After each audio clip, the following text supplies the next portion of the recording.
BDS working?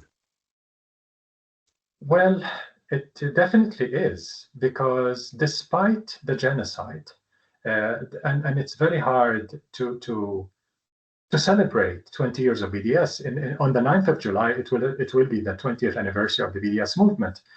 But we look at indicators, whether it's working or not, because we are quite scientific, actually, in engaging in assessing our impact. We're not very romantic about it. We need to see results on the ground. But our detractors, our enemies, are massive. We're not dealing just with Israel. We're dealing with the entire colonial West, as we've seen during this genocide. Israel's genocide could not continue for 21 months without massive military, diplomatic, political, academic, cultural, epistemic discourse complicity of the colonial West, led by the United States, UK, and Germany, but also Italy and France and Netherlands and others.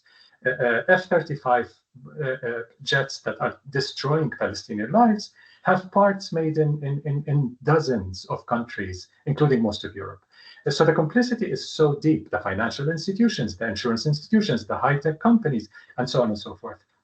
So BDS is fighting against this massive network, colonial network, not just the Israeli settler colony, basically. Despite that, Israel since 2014, so 11 years ago, has considered BDS a strategic threat to its entire regime of oppression.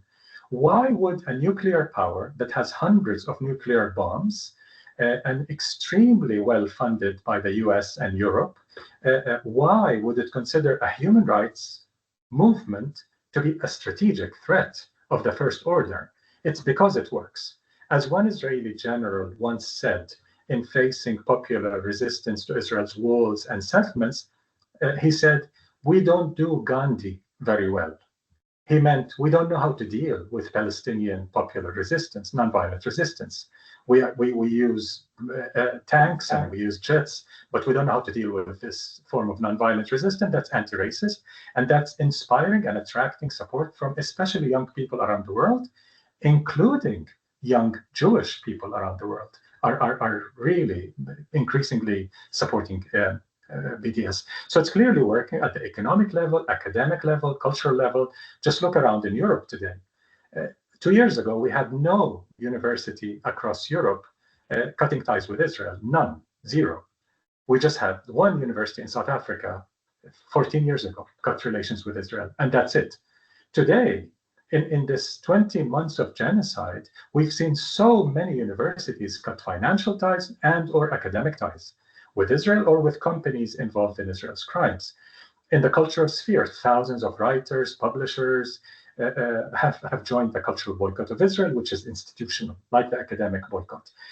Largest pension fund in the world, the Norwegian Pension Fund, has divested from Israel bonds, $500 million, and so on and so forth. I can give a lot of examples of the impact.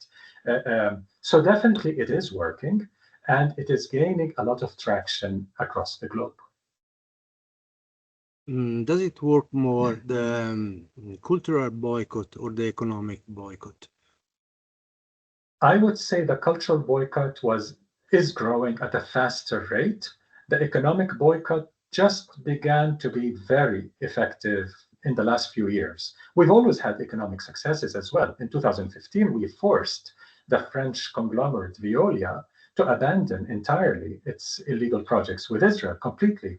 Why? Because we made it lose over 20 billion with a B dollars worth of contracts around the world and tenders around the world, from Sweden to Ireland to the UK to the US to Kuwait to many other countries, Australia to many other countries.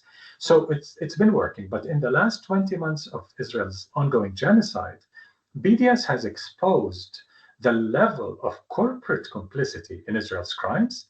And now we have UN Special Rapporteur Francesca Albanese's report affirming how deeply complicit those corporations have been in enabling Israel's occupation, apartheid, and genocide.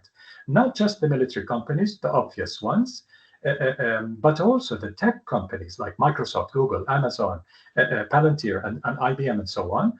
Also energy companies, like Chevron and British Petroleum and others, insurance companies like AXA, infrastructure companies like CAF, and even supermarkets like Carrefour, and on and on. So there's so many examples of this complicity that corporations are deeply implicated in Israel's atrocity crimes against Palestinians, and BDS is fighting all that, and we are achieving some results. McDonald's, for example, is shouting out loud because of lost revenue across the world, especially in the global south.